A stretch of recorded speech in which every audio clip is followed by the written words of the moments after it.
Welcome to Exceptional Family TV. Alternative therapies are very costly. Yes. And so a lot of fundraising is involved. Yes. Tell us what kind of fundraising were you involved with in getting Lily these important therapies? These roles have been what I have found to be the easiest thing for me to have an idea of exactly how much money I'm going to have. Tell me about this delicious looking cake here. Okay, well this is my chocolate Swiss roll. Okay. Around Thanksgiving and Christmas we made pumpkin rolls. It was one of those, my sister and I were sitting around. My sister is great. Oh, by the way, she'll kill me if I don't mention her hard work. So she and I were just kind of really trying to come up with something one day. This was back in October. And she said, you know, when we were at the church back home, they always made these pumpkin rolls every year. And they were delicious and everybody loved them. So she's like, let's give it a try. So we found a recipe and I made an event page on Facebook. Okay. I really had no idea what I was doing or what I was getting myself into, but I created this page, sent it to all of my friends, and who probably sent it on to their friends. And the first day I had sold 60 pumpkin rolls. So the event page was just, I'm selling these rolls? Yeah, it was. Giving your orders? This is a fundraiser. Actually, we called them pumpkin rolls for my little pumpkin, is what we called it. I know. So with her cute little pigtails, and it was, you know, that face will sell anything. So. And 60 the first day? 60 the first day. And I hadn't made one yet. So we got busy. And we decided to run them through Thanksgiving into Christmas, and we ended up selling 320 pumpkin rolls. Yeah. And what were you selling them each for? They were $10 each. Okay. We did have some orders for rolls and or nuts in their rolls, and that was $2 extra. So it was $10 and $12. So that was a lot of rolls. But I have some amazing family and friends. And then we actually had a church in the area open up their kitchen for us and allowed us, they had several stoves, ovens for us to use. We had a blast. It was a lot of fun.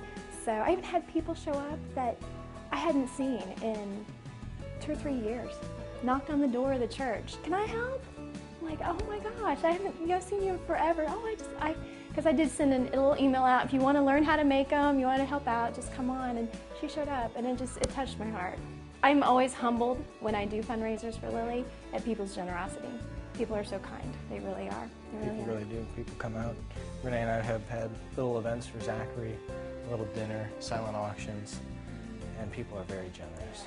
I really do think it's important to let people help you, because I think so many people don't want to ask people for money or for help, and I think people want to help, they just don't know how, so if you give them the opportunity, I think it really helps. Yeah, and they just feel like they're a part of your kid, you know?